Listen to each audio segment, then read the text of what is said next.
Kondisi terkini hari ini Jumat 28 November 2025, air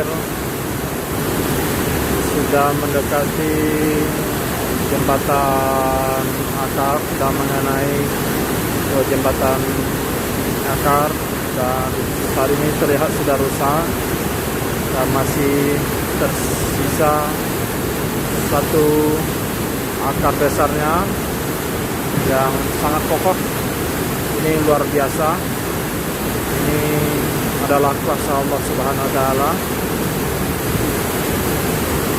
Luar biasa sekali. Kemarin luar biasa tingginya dihantam jembatan ini, tapi alhamdulillah tetap kokoh. Semoga bencana dan banjir ini cepat selesai. Amin. Terima kasih.